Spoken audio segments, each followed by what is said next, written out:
Assalamu alaikum, my dear students. I hope you all are fine. I welcome you all in my YouTube channel, that is Chemistry with Mubashir sir.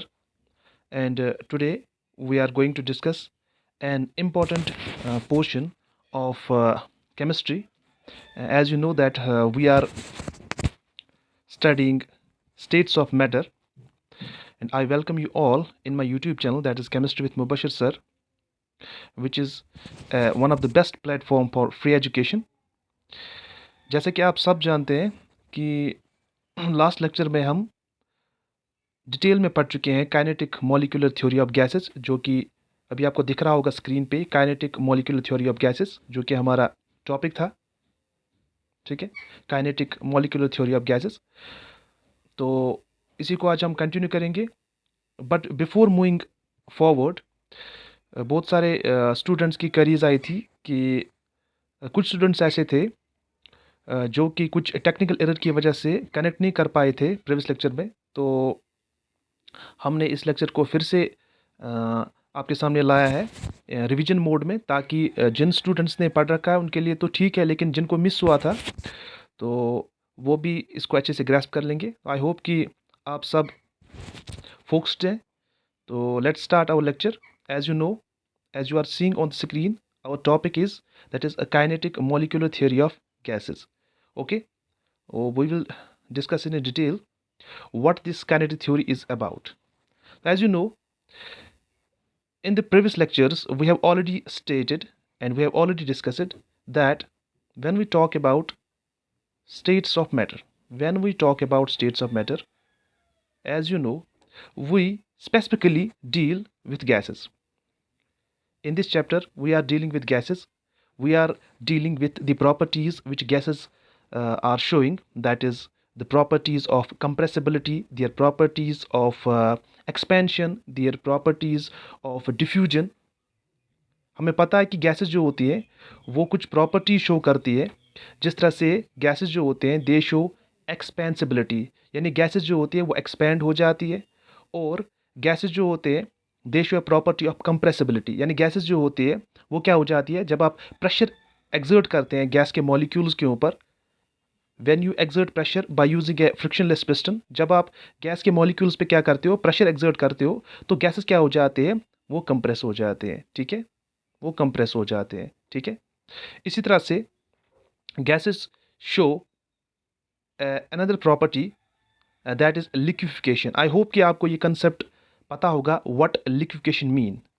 Liquefaction क्या होता है? These are all properties of gases. ये सारी क्या होती है, gases की properties होती है। जैसे हमने बात की एक्सपेंसिबिलिटी, गैसेस का एक्सपैंड होना, उसके बाद हमने बात की कंप्रेसिबिलिटी की, यानी गैसेस का कंप्रेस होना, उसके बाद liquefaction. What does liquefaction mean?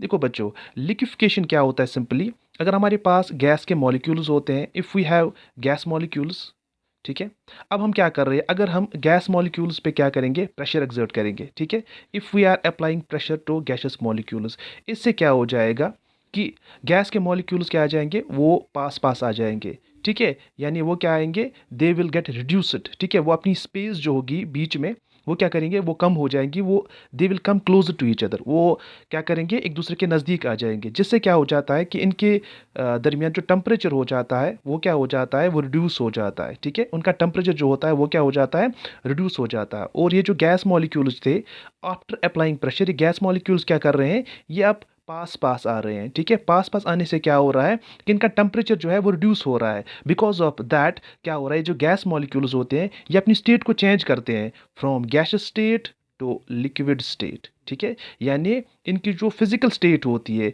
ठीक है, उसी को हम बोलते हैं changing of substance from gas state to liquid state. ठीक है, applying pressure is known as liquefaction. ठीक है, तो इसी को क्या बोलते हैं, लिक्विफिकेशन। आई होप कि ये प्रॉपर्टीज़ आपको समझ आ रही होगी कि गैसेस कुछ प्रॉपर्टीज़ शो करते हैं, हालांकि बहुत सारी प्रॉपर्टीज शो करते हैं, इनमें से कुछ हमने यहाँ पे डिस्कस की, एक्सपेंसिबिलिटी, उसके बाद कंप्रेसिबिलिटी, और उसके बाद हमने देखा लिक्विफिकेशन, और उसके बाद डिफ्यूजन। डिफ्यूजन में आपको पढ़ा चुका हूँ, ग्राम्स लॉ ऑफ डिफ्यूजन में। ठीक है, तो गैसेस जो होते हैं वो मूव करते हैं। ठीक है, तो गैसेस हमेशा मूव करते हैं from high pressure to low pressure. ठीक है, और अगर अब गैसेस जो होते हैं when they show a movement from high pressure to low pressure, through a small hole, that process known as effusion. ठीक है, जब जैसे आपने देखा होगा कि जब भी किसी टायर का पंक्चर हो जाता है, ठीक है, या आपने बैलून में से, जब आप बैलून में से बैलून को हवा भरते हो, ठीक है, फिर आपको लगता है कि बैलून के फटने के बगैर, अगर आप देखोगे कभी कभार जब आप बैलून में कोई हवा भरते हो, after some time you feel that कि वो बैलून जो है वो श्रिंक हो गया आहिस्ता आहिस्ता से, लेकिन आपको ये पता नहीं चल रहा है कि गैस कहाँ से लीक हो रही है। एक्चुअली वो जो गैस वहाँ से, एयर वहाँ से निकल रहा है ना, वो थ्रू स्मॉल पिन होल से निकलता है, और उस प्रोसेस को उस टाइम बोलते हैं इफ्यूजन। आई होप कि यहाँ तक आपको समझ आया होगा। हमारा कंसेप्ट क्या है, हमारा जो टॉपिक है that is kinetic molecular theory of gases. हमारा टॉपिक है kinetic molecular theory of gases. ठीक है, तो kinetic molecular theory of gases हमारा टॉपिक है। ठीक है, लेकिन ये कंसेप्ट, ये थ्योरी क्यों आई, मैं आपको वो बैकग्राउंड थोड़ा सा डिटेल दे रहा हूँ कि हमें पता है कि गैसेस जो होती है, जैसे यहाँ पे लिखा हुआ है कि गैसेस कुछ प्रॉपर्टीज दिखाते हैं। कौन कौन सी प्रॉपर्टी दिखाते हैं, लाइक एक्सपेंसिबिलिटी, कंप्रेसिबिलिटी, लिक्विफिकेशन, डिफ्यूजन और इफ्यूजन। इसके अलावा हमने कुछ गैस लॉज भी पढ़े, अगर आपको याद होगा हमने Boyle's law, we have discussed Boyle's law. ठीक है, हमने बॉयल्स लॉ पढ़ा है। ठीक है, इसी तरह से हमने चार्ल्स लॉ भी पढ़ा है। ठीक है, हमने एवोगाड्रोस लॉ पढ़ा है। ठीक है, तो these are some of the basic law. हमने आइडल गैस इक्वेशन भी पढ़ी है, जो एक समेशन है इन सब लॉज का।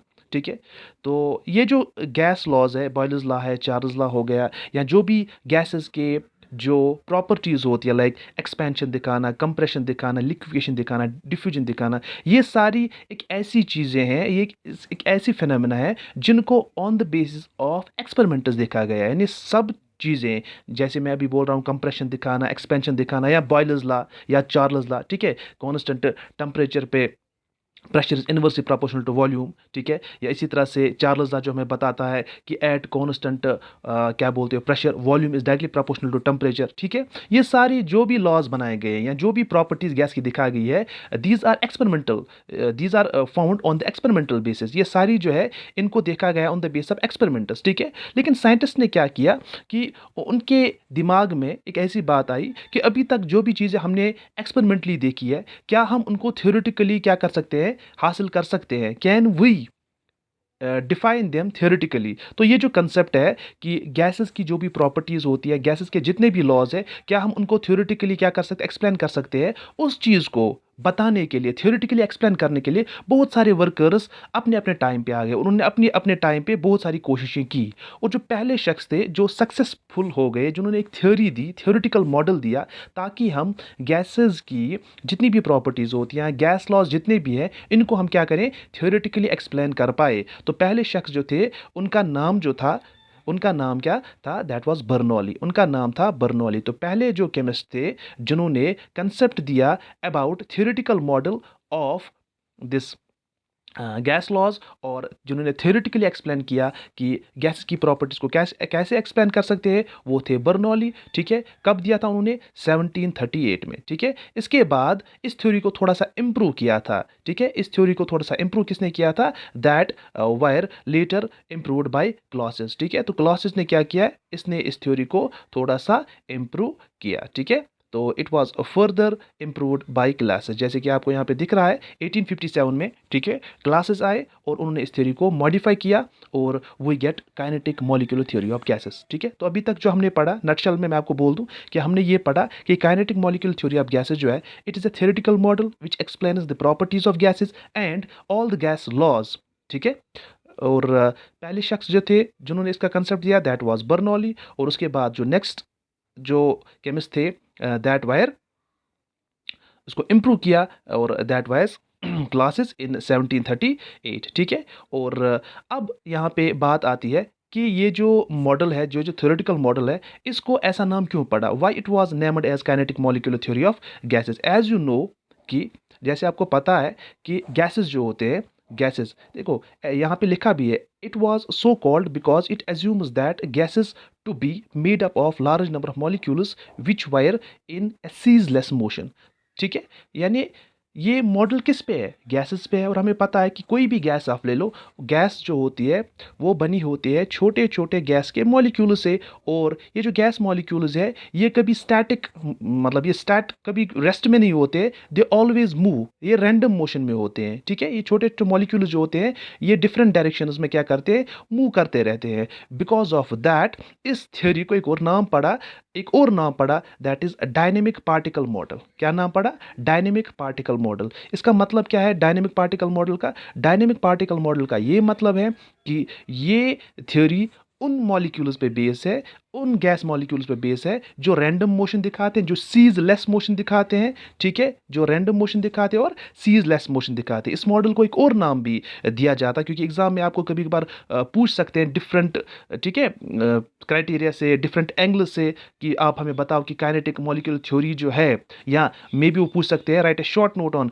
Microscopic model, what do you know about dynamic particle model. तो इसको और नाम बोलते हैं दैट इज माइक्रोस्कोपिक मॉडल। क्यों इसको माइक्रोस्कोपिक मॉडल बोलते हैं? क्योंकि अगर आपको पता होगा, क्योंकि जो गैस छोटे छोटे गैस मॉलिक्यूल्स की बनी होती है और गैस मॉलिक्यूल्स माइन्यूट होते हैं, इतने माइन्यूट होते हैं कि we can not see them even with our naked eye. तो याद रखना, अभी तक क्रक्स क्या निकला? क्रक्स हमें इस थ्योरी का ये निकला कि ये थ्योरी जो है काइनेटिक थ्योरी ऑफ गैसेस जो है, it is based on gas molecules. It gives us the theoretical dimensions of gas laws and the properties which are shown by gases. This model is known by some other names like dynamic particle model and microscopic model. I hope कि आपको यहाँ तक ये चीज़ें समझ आई होगी। ठीक है, now we will move to one of the another important phase of this theory, that is postulates of kinetic theory of gases. ठीक है, इसके कुछ इंपॉर्टेंट postulates हमें यहाँ पे डिस्कस करने हैं। इससे पहले भी मैं इसको डिस्कस कर चुका हूँ। आई होप कि आपको वो समझ आए होंगे। अब जो स्टूडेंट्स जिन्होंने लेटर ज्वाइन किया है तो उनके लिए हम फिर से एक यहाँ पे रिपीट कर लेते हैं कि ये जो postulates हैं काइनेटिक थ्योरी ऑफ गैसेस के, वन बाय वन हम इन चीज़ों को क्या करेंगे, यहाँ पे डिस्कस करेंगे। ठीक है, तो सबसे पहले एज यू नो कि ये जो काइनेटिक थ्योरी ऑफ गैसेस जो है it is based on gas molecules. तो पहला पोस्टुलेट जो इसका है, सिंपल जो इसका पोस्टुलेट पहला है, दैट इज कि एवरी गैस, यहाँ पे मैं थोड़ा सा इसको जूम कर लेता हूँ ताकि आप अच्छे से पढ़ सको। Every gas is made up of large number of extremely small particles called molecules. All the molecules of a particular gas are identical in mass and size and differ in these from gas to gas. इसके कहने का मतलब क्या है? देखो, इसके कहने का मतलब सिंपल ये कंसेप्ट है कि, वन सेकेंड, इसके कहने का मतलब ये है कि अगर आप कोई भी गैस ले रहे हो, आप कोई भी गैस, हाइड्रोजन गैस ले रहे हो, if you are taking H2 gas, if you are taking nitrogen gas, if you are taking oxygen gas, कोई भी आप गैस ले रहे हो, तो अगर आप कोई भी गैस ले रहे हो, वो गैस जो होती है वो बनी होती है, यानी उसके जो कॉन्स्टेंट पार्टिकल्स क्या होते हैं, वो होते हैं छोटे छोटे गैस मॉलिक्यूल्स। ठीक है, every gas consist of small, extremely small species, जिनको हम एटम्स भी कह सकते हैं या मॉलिक्यूल्स, क्योंकि दीज आर द फंडामेंटल, ठीक है, fundamentals of any form of matter. ठीक है, तो अब यहाँ पे बात आती है कि अगर आप किसी पर्टिकुलर गैस की बात कर रहे हैं, for example if we are talking about hydrogen gas, ठीक है, तो हाइड्रोजन गैस जो होगी उसमें जो मॉलिक्यूल्स होंगे, उसमें जो छोटे छोटे मॉलिक्यूल्स होंगे, उन मॉलिक्यूल्स की जो प्रॉपर्टी होगी ना वो सेम होगी। ठीक है, उनका स्ट्रक्चर, उनकी शेप, उनका साइज, उनका mass, they will show identical properties, they will show same properties. इसी तरह से अगर हम यहाँ पे एग्जाम्पल लेते हैं, फॉर एग्जाम्पल नाइट्रोजन गैस की, if we take the example of nitrogen gas, तो नाइट्रोजन गैस में जो छोटे छोटे मॉलिक्यूल्स होंगे, ठीक है, क्योंकि सारे मॉलिक्यूल्स एक ही गैस के हैं, तो ये आपस में जो भी रिलेशन दिखाएंगे, जो भी प्रॉपर्टीज दिखाएंगे वो सेम दिखाएंगे। यही पहला पोस्टुलेट है कि कोई भी गैस जब आप लेते हो तो वो गैस जो होती है वो बनी होती है छोटे छोटे एक्सट्रीमली स्मॉल पार्टिकल्स से, जिनको हम मॉलिक्यूल्स नाम देते हैं। और जितने भी मॉलिक्यूल्स एक पर्टिकुलर गैस के होते हैं वो एक ही तरह की प्रॉपर्टीज दिखाते हैं, और डिफरेंट मॉलिक्यूल्स, डिफरेंट गैसेस के मॉलिक्यूल्स डिफरेंट प्रॉपर्टीज दिखाते हैं। आई होप कि ये फंडामेंटल जो पहला पोस्टुलेट है काइनेटिक थ्योरी ऑफ गैसेस का, ये आपको समझ आया होगा। ठीक है, moving to second postulate, that is, इसको पहले रीड कर लेते हैं। ठीक है, molecules are constantly in random motion in straight lines. काफी इंपॉर्टेंट है, फिर से रिपीट करते हैं, molecules are constantly in random motion along straight lines.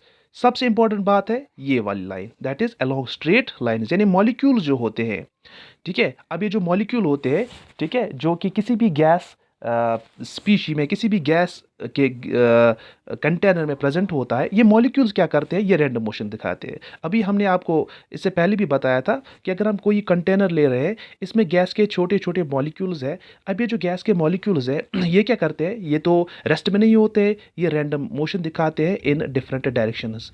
ठीक है, रैंडम मोशन, सीजलेस मोशन दिखाते हैं। ठीक है, लेकिन इस थ्योरी का कहना है कि ये जो गैस का मॉलिक्यूल है ये तो रैंडम मोशन दिखाता है but always in straight line. यानी ये क्या करता है, जिगजैग मैनर में क्या करता है, जिगजैग मैनर में ऐसे ऐसे ये मूव नहीं करता है। इनके कहने का मतलब है कि गैस मॉलिक्यूल जब भी मूव करता है ये क्या करता है, इन स्ट्रेट लाइन्स में ये क्या करता है, ये ट्रैवल करता है। ठीक है, अब देखो यहां पर कैसे उन्होंने एक्सप्लेन किया। मानो अगर हमारे पास, let's take an example, if हमारे पास कोई गैस मॉलिक्यूल है, लाइट, हमारे पास कोई गैस मॉलिक्यूल है। ठीक है, अभी गैस मॉलिक्यूल रैंडमली मूव कर रहा है। लेट्स सपोज कि ये इस डायरेक्शन में मूव कर रहा है। ठीक है, with A speed of you, यानी ये मूव कर रहा है किसी स्पीड के साथ जिसको हमने नाम दिया है यू।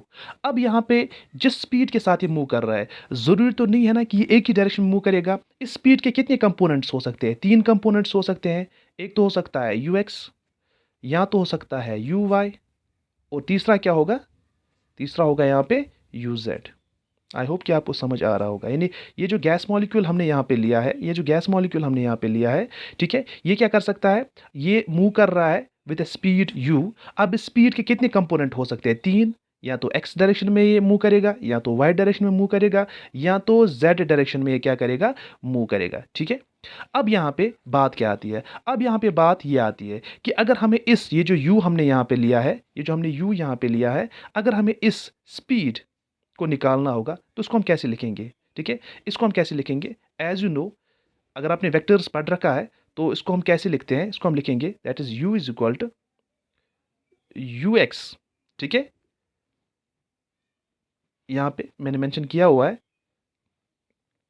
थोड़ी सी प्रॉब्लम हो रही है लिखने में यहाँ पे, तभी देखो यहाँ तक तो हो गया कि अगर हमारे पास कोई भी गैसेस मॉलिक्यूल है, ठीक है, वो एक यू स्पीड के साथ मूव कर रहा है। अब स्पीड के कितने कंपोनेंट्स होते हैं, 3, u x, u y, u z. ठीक है, अब यहाँ पे आप देखो, अब ये जो यू है यानी स्पीड है, इसको हम कैसे वेक्टर फॉर्म में लिख सकते हैं, that is equal to u x i cap plus u y j cap plus u z k cap. ठीक है, इसको हम वेक्टर फॉर्म में कैसे, किसी भी वेक्टर को हम कैसे दिखाते हैं, दैट इज जो स्पीड हमने यहाँ पर यू से डिनोट की है, that's equal to u x i cap plus u y j cap plus u z k cap. ठीक है, अब यहाँ पे एक और एजप्शन इन्होंने मानी है। इन्होंने क्या एजप्शन मानी है, probability of moving A gas molecule is same. अब इन्होंने एक और एजप्शन मानी है कि मानो अगर हमारे पास कोई भी गैस मॉलिक्यूल है, if we have a gas molecule, अगर हमारे पास कोई गैस मॉलिक्यूल है, इसके प्रोबेबिलिटी कितनी है। देखो, अगर आपसे पूछा जाएगा ये गैस मॉलिक्यूल है, क्या ये सिर्फ इसी डायरेक्शन में मूव कर सकता है, नहीं, ये इस डायरेक्शन में भी मूव कर सकता है, ये इस डायरेक्शन में भी, ये किसी भी डायरेक्शन में मूव कर सकता है। तो प्रोबेबिलिटी जो है, चांसेस जो है इस गैस मॉलिक्यूल के मूव करने के डिफरेंट डायरेक्शंस में, वो ऑलमोस्ट सेम है। यानी इस डायरेक्शन में भी इसके 100% चांसेस है, इस डायरेक्शन में भी, इस डायरेक्शन में, दैट्स एक्स एक्सिस में भी, वाई एक्सिस में भी, जेड एक्सिस में भी। तो इन्होंने यही एजप्शन मानी कि जो कोई भी गैस मॉलिक्यूल जो होता है उसकी जो प्रोबेबिलिटी होती है मूव होने की डिफरेंट डायरेक्शंस में, वो ये सेम होती है। हालांकि ये तो ज़रूरी नहीं है, अगर ये मतलब जितना ये यहाँ से मूव करेगा उतना यहाँ भी कर सकता है, उतना यहाँ भी कर सकता है, लेकिन एवरेज, अगर हम ऑन एवरेज बेस हम कह सकते हैं कि गैस मॉलिक्यूल का जो मोशन होगा तीनों डायरेक्शन में, वो ऑलमोस्ट क्या होगा, सेम होगा। तो उसके बेस पे उन्होंने क्या लिखा, इसके बेस पे उन्होंने लिखा that is u x is equal to u y is equal to u z. यानी जितनी प्रोबेबिलिटी एक्स डायरेक्शन में इसकी जाने की है, उतनी ही वाई डायरेक्शन में भी है और उतनी ही जेड डायरेक्शन में भी है। और अब अगर हम इस, ये जो हमारे पास ये स्पीड जिसको हमने u से डिनोट किया है, अगर हम इसका मैग्नीट्यूड निकालेंगे तो वेक्टर फॉर्म में हम इसको कैसे लिखेंगे, we will write under root of, देखो जो यहाँ पे हमारे पास ये x एक्सिस है या y एक्सिस है या z एक्सिस है, तो यहाँ पर हम क्या करेंगे, आपको पता है कि हम जैसे ही आपने फिजिक्स में भी वेक्टर पढ़ रखा होगा, तो वेक्टर जब भी हम पढ़ते हैं तो किसी भी चीज़ की स्पीड है x y z को हम क्या करते हैं, वेक्टर फॉर्म में ऐड करके उसकी आएगी। ठीक है, यानी हम क्या करेंगे, यानी ये जो हमारी वाई यू यहाँ पे स्पीड है, ठीक है, तो हमें क्या करना है, इसकी अगर हमें इस स्पीड की अगर हमें वेक्टर फॉर्म में इसको हम कैसे कैलकुलेट करेंगे, जो भी एक्स वाई और जेड है, जो कि यहाँ पर इनका स्क्वायर लेंगे, रूट लेंगे, और फिर क्या करेंगे, यहाँ पे फिर सिंपली क्या करेंगे, इस रूट को यहाँ पे on the left hand side लेंगे, तो we will get here that is u का, क्योंकि रूट जब लेफ्ट साइड में लेंगे तो u square is equal to, you will get u x square plus u y square plus u z square, ठीक है। और लास्ट पे आपको ये बात पता होनी चाहिए कि हमें पता है कि यू स्क्वायर के, क्योंकि रूट तो लेफ्ट साइड पे आ गया ना, रूट यहाँ पे आ गया, तो you will get u square is equal to u x square plus u y square plus u z square, ठीक है। और हमें ये भी पता है कि u x is equal to u y is equal to u z, u x is equal to u y is equal to u z. तो क्या हम इस चीज़ को ऐसे नहीं लिख सकते हैं कि u square is equal to u x square plus u y square plus u z square की जगह क्या हम सिंपली ये नहीं लिख सकते हैं 3 टाइम्स यू एक्स स्क्वायर, क्योंकि ये तीनों जो है ना, you x u y u Z, क्योंकि प्रॉबिलिटी जो है इस गैस मॉलिक्यूल की डिफरेंट डायरेक्शन में सेम है, तो हम इन तीनों की जगह 3 टाइम्स लिख सकते हैं you x square. I hope कि यहाँ तक आपको बात समझ आ गई। 2 पॉस्टुलेट हमने डिस्कस किए हैं। पहला पॉस्टुलेट कि कोई भी गैस जो होता है वो बना होता है छोटे छोटे मॉलिक्यूल्स के साथ, और वो जो मॉलिक्यूल्स होते हैं, वो जो छोटे पार्टिकल्स होते हैं, उनको एटम या मॉलिक्यूल नाम दे सकते हैं। और कोई भी गैस आप ले लो, उसके अंदर जो मॉलिक्यूल्स होते हैं वो सेम प्रॉपर्टीज दिखाते हैं, और डिफरेंट गैस के मॉलिक्यूल्स डिफरेंट प्रॉपर्टीज दिखाते हैं। और सेकंड पॉस्टुलेट ये है कि मॉलिक्यूल्स हमेशा कॉन्स्टेंटली रैंडम मोशन में मूव करते हैं but along straight lines. Now we will move to our postulate number third. अब ये पॉस्टुलेट नंबर थर्ड क्या है, इसको पहले रीड कर लेते हैं। That is the pressure exerted on the walls of a container is due to bombardment of molecules of gas on the walls of container, ठीक है। फिर से इसको रिपीट करते हैं, the pressure exerted on the walls of the container is due to bombardment of the molecules of gas on the walls of the container। इसके कहने का मतलब क्या है, सिंपल सा फंडा इन्होंने एक बात यहाँ पे बोली है कि जो भी प्रेशर एक्सर्ट करता है, देखो इन्होंने कहा कि अगर हमारे पास कोई कंटेनर है और यहाँ पे छोटे छोटे गैस के मॉलिक्यूल्स है, ठीक है। अब ये गैस मॉलिक्यूल्स रैंडम मोशन में होते हैं, तो ये एक तो आपस में क्या करते हैं, टकराव करते हैं, ठीक है। ये क्या करते हैं, आपस एक तो ये आपस में टकराव करते हैं, कोलिजन करते हैं, उसके साथ साथ ये जो कंटेनर है इसके वॉल्स पे भी ये क्या करते हैं, कोलाइड कर लेते हैं, ठीक है। तो मॉलिक्यूल्स जो गैस मॉलिक्यूल्स होते हैं दे शो कोलिजन, ठीक है, they collide with each other and with the walls of the container, ठीक है। अब इसकी वजह से क्या होता है, अब मानो हमारे पास कोई भी गैस मॉलिक्यूल है, ठीक है। अगर हमारे पास ये एक कंटेनर है, ये गैस के मॉलिक्यूल्स है, मानो ये गैस का मॉलिक्यूल जैसे ही क्या करता है, जैसे ही स्ट्राइक करने की कोशिश करता है, ठीक है। तो जैसे ही स्ट्राइक करेगा, स्ट्राइक करने से क्या होता है इसका मोमेंटम चेंज हो जाएगा, क्योंकि मोमेंटम जो होता है P that is equal to m mass into velocity. तो अगर ये गैस मॉलिक्यूल जैसे ही कोलाइड करेगा on the surface of this container, तो इसका मोमेंटम जो होगा, यानी यहाँ से ये गया विद मोमेंटम mv, लेकिन स्ट्राइक करने के बाद ये क्या करेगा, बाउंस बैक करेगा, इसको इसकी मोमेंटम जो होगी that will be minus mv। यानी इसका मतलब है गैस मॉलिक्यूल जो होगा upon striking with the wall of this container, तो क्या करेगा, स्ट्राइक करने के बाद ये क्या करेगा, ये वापस अपनी डायरेक्शन चेंज करेगा, यानी इसका मोमेंटम क्या हो जाएगा, वो चेंज हो जाएगा।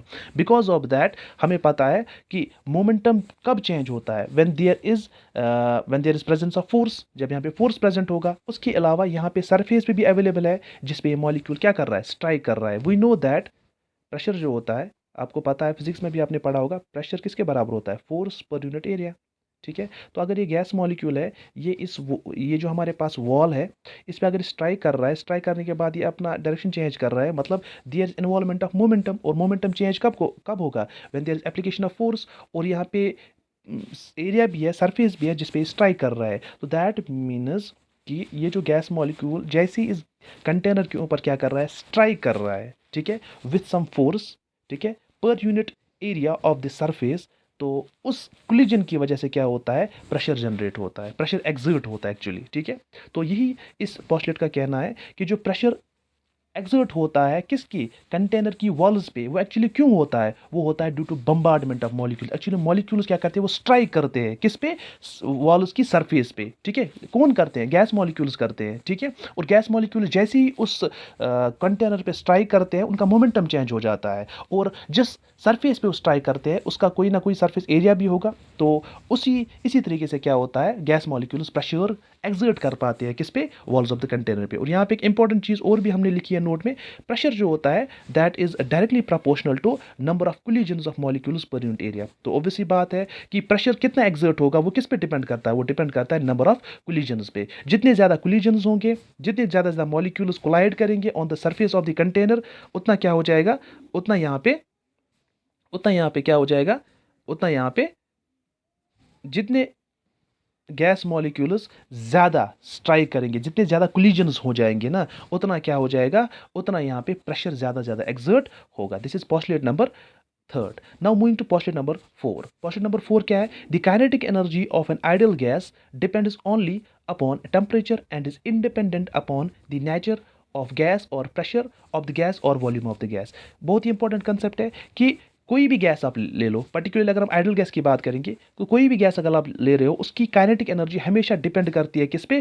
टेम्परेचर पे। यानी वो किसकी फंक्शन होती है? टेम्परेचर। यानी काइनेटिक एनर्जी किसी भी गैस की डिपेंड करती है टेम्परेचर पे, और वो इंडिपेंडेंट होती है कि गैस का नेचर कैसा है, गैस का प्रेशर कितना है, या गैस का वॉल्यूम कितना है। ठीक है, जैसे हम एग्जाम्पल लेते हैं, अगर हमारे पास दो गैसेस है, if we have oxygen gas and hydrogen gas, और अगर हम इनका अमाउंट फिक्स ले रहे हैं 1 मोल, ठीक है, और अगर हम इनका टेम्परेचर कांस्टेंट रख रहे हैं, that is at around 25 degree centigrade, तो याद रखना अगर हमने दो गैसेस लिए, दोनों गैसेस की जो क्वांटिटी है, अमाउंट है, वो हमने सेम लिया है, तो याद रखना है कि उनकी काइनेटिक एनर्जी सेम होगी। Two gases having same amount, ठीक है, having same temperature and both behave ideal, दोनों क्या होंगे? आइडियल होंगे, तो क्या होगा? उनकी काइनेटिक एनर्जी क्या होगी? हमेशा सेम होगी। This is postulate number 4, that is याद रखना है कि kinetic energy is always a function of temperature and is independent upon the nature or volume of the gas present. ठीक है, इसके बाद जो पोस्टुलेट नंबर 5 हम यहाँ पे लेके आए हैं,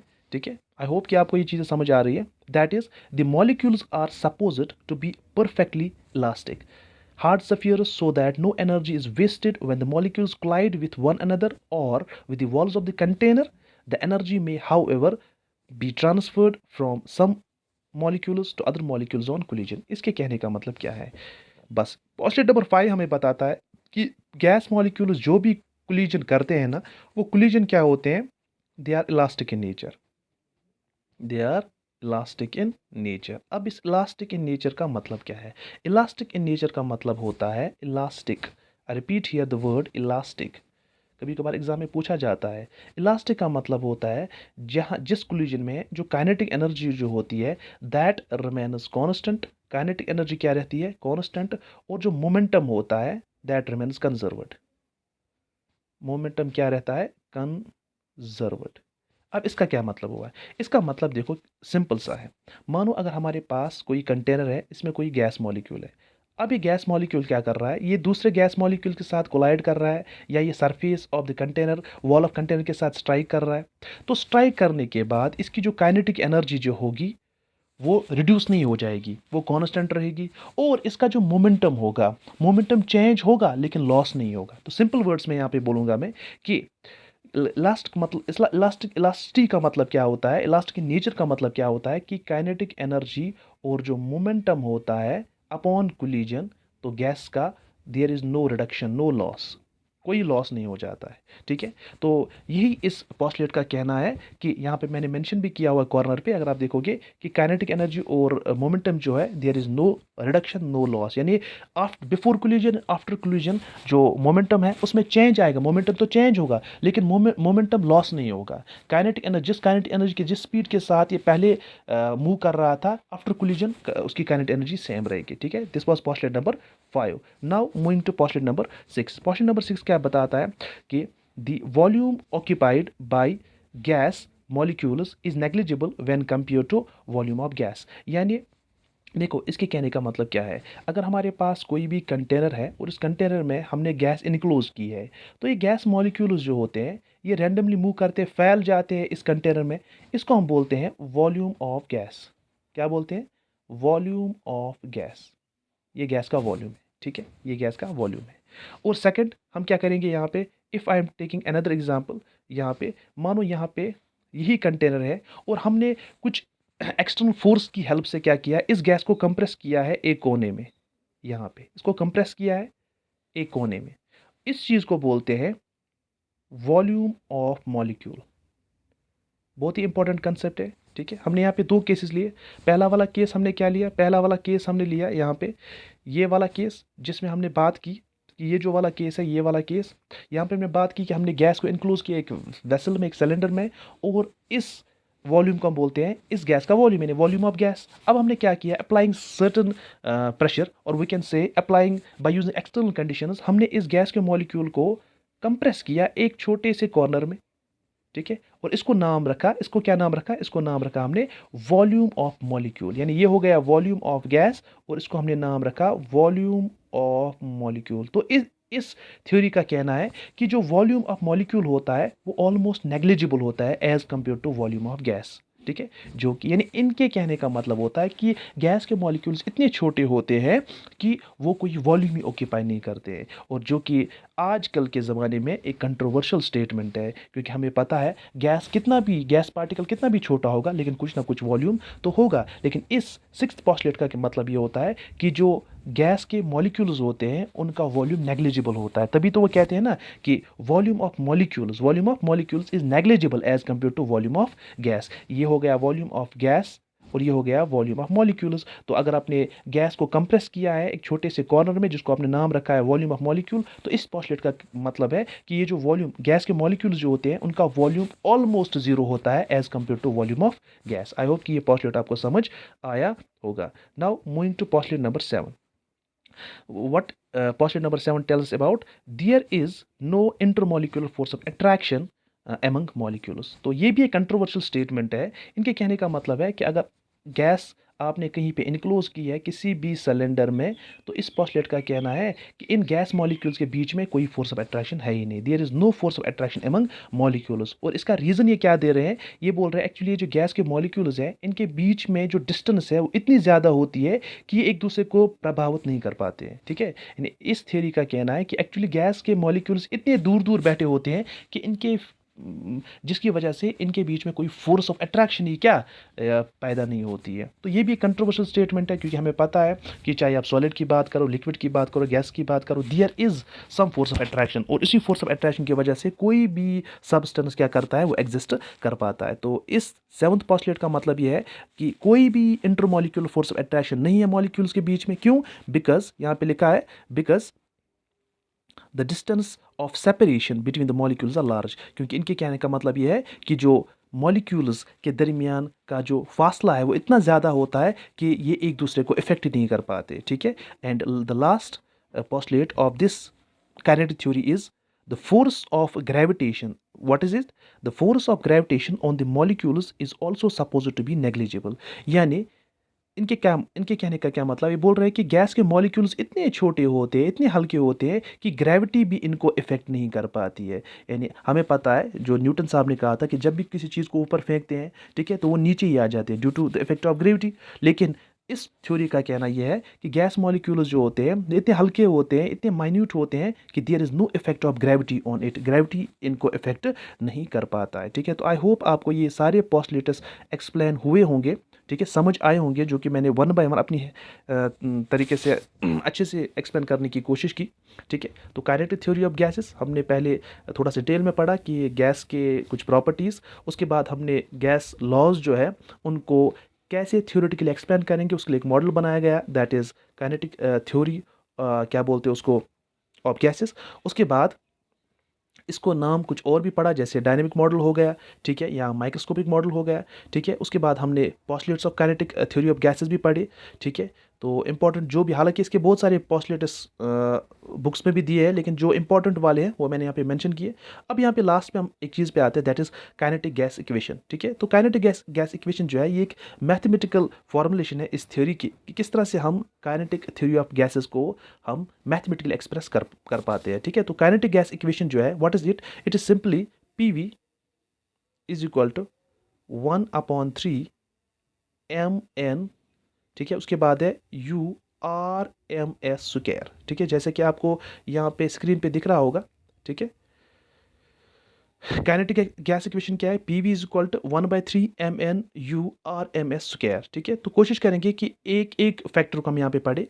जैसे कि आपको पता है what is P here, what is P here, P is pressure exerted by gas, कि गैस कितना प्रेशर एक्सर्ट कर रहा है, ठीक है। What is V here, volume of gas, ठीक है।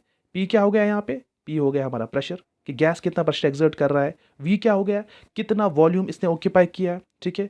इसके बाद थर्ड जो यहाँ पे प्रॉपर्टी है, व्हाट इज दैट पैरामीटर जो that is M, what is M, M is the mass, M is the mass of one molecule of gas, हर किसी एक मॉलिक्यूल का मास कितना है जो उसने ऑक्यूपाई किया, that is M। And what is N here, N is number of molecules of gas के कितने मॉलिक्यूल्स प्रेजेंट है, ठीक है। अब यहाँ पे सबसे इंपॉर्टेंट वाली चीज़ है, that is what is this URMS square, what is this URMS, ठीक है। तो यहाँ पे ये जो URMS है इसको बोलते हैं रूट मीन स्क्वायर। क्या बोलते हैं? Root mean square velocity of molecules, root mean square velocity of molecules, ठीक है। इसको समझने की कोशिश करते हैं कि URMS क्या है। देखो फॉर एग्जाम्पल, अगर हमारे पास एक सिलेंडर है, ठीक है, इसमें बहुत सारे गैस मॉलिक्यूल्स हैं, ठीक है। ये गैस मॉलिक्यूल्स क्या करते हैं? रैंडमली मूव करते हैं। लेट वी टेक कि जो पहला मॉलिक्यूल है इसकी स्पीड जो है दैट इज़ U1 है, और दूसरे मॉलिक्यूल की स्पीड क्या है? U2। तीसरे मॉलिक्यूल की स्पीड क्या है? U3। इसी तरह से U4, U5, UN तक। यानी ये जो गैस मॉलिक्यूल्स है ये डिफरेंट वेलोसिटी, डिफरेंट स्पीड के साथ मूव कर रहे हैं, जिनको हमने डिनोट किया U1, U2, U3, UN से, ठीक है, जो कि यहाँ पे हमने दिखाया है डायग्राम में, ठीक है। तो ये हमारे पास एक सिलेंडर है जिसमें गैस मॉलिक्यूल्स है which are moving with different velocities, different speed, ठीक है। अब यहाँ पे बात आती है कि अब हमें करना क्या है। देखो हम ये URMS यानी जिसको हम बोलते हैं root mean square velocity of molecules क्या होती है, सिंपली हम क्या करेंगे, simply we will do one thing, जितनी भी स्पीड्स हैं, जितने भी मॉलिक्यूल्स हैं उनकी स्पीड को हम ऐड करेंगे। देखो U1 plus U2 plus U3 plus UN, देखो U1 हमने लिखा, फिर plus U2 plus U3 plus जितने भी गैस मॉलिक्यूल्स होंगे उन सब की स्पीड को हम क्या करेंगे? ऐड करेंगे। उसके बाद इनकी स्क्वायरिंग करेंगे। क्या करेंगे? स्क्वायरिंग करेंगे, ठीक है। फिर डिवाइड में क्या लिखेंगे? N। What is N? N मैंने यहाँ पे लिखा है नंबर ऑफ मॉलिक्यूल्स, यानी टोटल नंबर ऑफ मॉलिक्यूल्स, ठीक है। फिर से मैं रिपीट करूंगा कि ये रूट मीन स्क्वायर वेलोसिटी कैसे निकालते हैं। सबसे पहले जितने भी मॉलिक्यूल्स हैं उन सब की हम क्या करेंगे? स्पीड जो होगी उनको ऐड करेंगे। उसके बाद उस स्पीड का क्या लेंगे? स्क्वायर लेंगे। फिर डिवाइड में क्या लेंगे? डिनोमिनेटर में हम लिखेंगे कितने नंबर ऑफ मॉलिक्यूल्स है। शायद हम इसको बोलते हैं मीन, मीन इसी को बोलते हैं ना। अगर आपको याद होगा कि टोटल सम ऑफ आइटम्स कितने हैं divide by total number of items, average इसी को बोलते हैं ना, मीन ऐसे ही निकालते हैं कि सम ऑफ आइटम्स कितने हैं divide by total number of items. तो हम ये यहाँ पे भी वही कर रहे हैं ना, sum of speeds U1, U2, U3, U4, UN divide by total number of molecules कितने हैं, तो उसको क्या बोलते हैं? मीन बोलते हैं। और फिर उसको क्या करना है? लास्ट पे इसकी स्क्वायरिंग करनी है, ठीक है। लास्ट पे इसको क्या करना है? स्क्वायरिंग करनी है, ठीक है। तो फिर से मैं रिपीट करूँ कि हमें करना क्या है, simply we have to do, हमें पहले जितनी भी हमारे पास स्पीड होंगी, ठीक है, जितनी भी मॉलिक्यूल्स की स्पीड होगी, सबसे पहले जैसे U1 plus U2 plus U3 so on, फिर उसके बाद क्या करना है? इनकी स्क्वायरिंग करनी है। फिर डिवाइड में कितने मॉलिक्यूल्स हैं, तो हमें मीन मिल गया, फिर उसकी क्या करनी है? स्क्वायरिंग करनी है, यानी स्क्वायर रूट डालना है, ठीक है। तो क्या हम इसको ऐसे नहीं कह सकते हैं? हमने क्या बोला था? ये URMS क्या है? This is root mean square velocity. U क्या है यहाँ पे? स्पीड है, वेलोसिटी है। देखो सबसे पहले हमने क्या किया, हमने यहाँ पे ली, हमने पहले यहाँ पे सबसे पहले जो स्पीड है उसका स्क्वायर लिया, डिवाइड बाय n किया, यानी ये जो हमने किया ना इसको बोलते हैं मीन, ठीक है। उसके बाद क्या किया? रूट डाला और ऊपर से स्क्वायर, तो इसी को बोलते हैं रूट मीन स्क्वायर, और उसके बाद वेलोसिटी, ठीक है। तो आई होप आपको ये काइनेटिक गैस इक्वेशन याद रही होगी कि PV is equal to 1/3 mn U² RMS। What is P? Pressure exerted, कितना प्रेशर एक्सर्ट कर रहा है? V is volume, M is mass of one molecule of gas, N is number of molecules, और what is this URMS? Root mean square velocity of molecules. और मैंने आपको यहाँ पे समझाया भी कि किस तरह से हम इसको निकाल सकते हैं। जितने भी गैस मॉलिक्यूल्स होंगे उनकी स्पीड का पहले समेशन लिखना है, फिर स्क्वायरिंग करनी है, डिवाइड बाय कितने मॉलिक्यूल्स हैं नीचे लिखना है, फिर होल स्क्वायर रूट हमें डालना है, उसी को बोलते हैं रूट मीन स्क्वायर। देखो ये तो हो गया रूट, ठीक है, ये हो गया मीन, उसके बाद स्क्वायरिंग करनी है, तभी बोलते हैं रूट मीन स्क्वायर, क्योंकि U1 plus U2 plus U3 divide by total number of molecules, इसको बोलते हैं मीन। जब आप इस पर स्क्वायरिंग करते हैं और रूट डालते हैं उसको बोलते हैं रूट मीन स्क्वायर, और वेलोसिटी उसी को बोलते हैं, ठीक है। तो आई होप आपको आज का लेक्चर अच्छा लगा होगा, ठीक है। तो इंशाल्लाह नेक्स्ट लेक्चर में अब हम डिस्कस करेंगे रियल गैसेस और आइडल गैस के बारे में। काइनेटिक मॉलिक्यूलर थ्योरी एग्जाम में पूछी जाती है, बस आपको एग्जाम में क्या आएगा कि इसके पोस्टलेट्स हमें बताओ, ठीक है। और अगर इंशाल्लाह हम आगे कोशिश भी करेंगे इस पे क्वेश्चन करने की भी, कि किस तरह से हम इस मैथमेटिकल इक्वेशन का इस्तेमाल करके, हम काइनेटिक गैस इक्वेशन का इस्तेमाल करके किस तरह से हम न्यूमेरिकल्स सॉल्व कर सकते हैं। आई होप कि आज का लेक्चर आपको अच्छा लगा होगा।